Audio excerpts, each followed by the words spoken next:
How to change avatar in FastBull.com account. Hi everyone, welcome back to Trading for Beginners. If you are looking for a way to change your avatar in FastBull, first of all, launch open a web browser of your preference and type in fastbull.com in the URL box and search. Once you're inside the homepage of FastBull, make sure that you're logged into your account.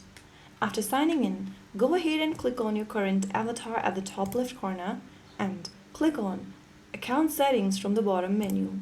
Once you open up the account settings page, go to the Edit Profile Info section under Basic Info. Now click on Edit right next to your current avatar and choose the default avatar from the list. You'll be able to see different avatars from the list. Click on it and click Confirm. To add your own profile photo in the account, click on the Customize button and select one of your profile pictures you'd like to use. Adjust the picture within the frame and click Confirm, and you have successfully uploaded a profile picture for yourself.